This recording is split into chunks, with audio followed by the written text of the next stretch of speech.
Hi guys, this is Jackie from the Builderall team. In this tutorial, I'm going to show you how to animate elements inside of Cheetah.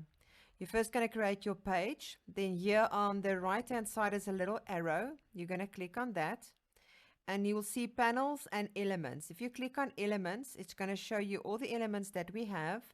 There's only some of these elements that cannot be animated, but most of them can. So for this example, I've just chosen 3 items that we are going to animate so that you can see the different things that you can do. The same things that we're doing to these elements can be applied to any of the other ones that you choose.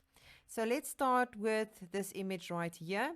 You can choose to click on the edit button, or you can right click and it will open up all the settings for you.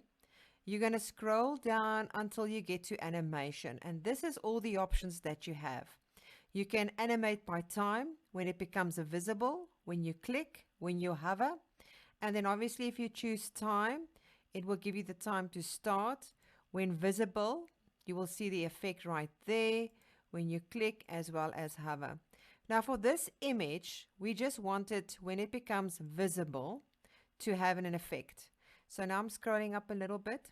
You will note that there's quite a lot of different kinds of effects that you can add to your elements. So let's just choose something that's going to fade. Let's do fade in or something. Let me just go through it. Let's choose slide in from the left.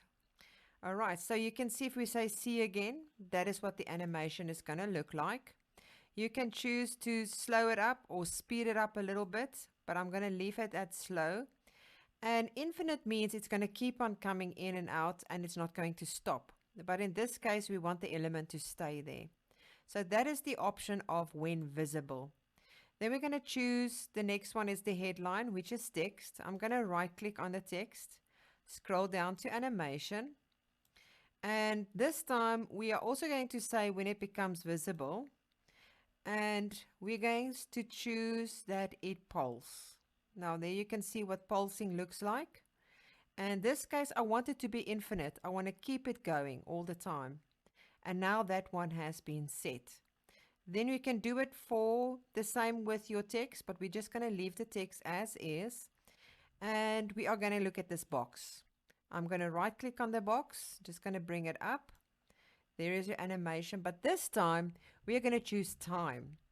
And we want it to come in this button after, let's say, 5 seconds. And what do we want, how it must come in? How should it look like when it comes in? So if we say ta-da, you can see what happens there. Going to go infinite, and it's going to keep on pulsating like that. So let's leave it like that for now, because that looks quite okay. And then you're going to hit save as always. And then we're going to go take a look what it looks like. We're going to just wait for the whole page to save itself. That's fine. And now we're going to go look at the preview mode. You're going to see there it comes in. Let me just go back because we haven't saved properly. Let's go preview again. It comes in. You can see it's been pulsating. And this button is jumping around. And that is what it looks like. So there's a variety of different ways that you can do this. It's really nice effect to have on your site, especially if you want to pull attention. I hope you enjoyed this tutorial and I will see you in another. Bye.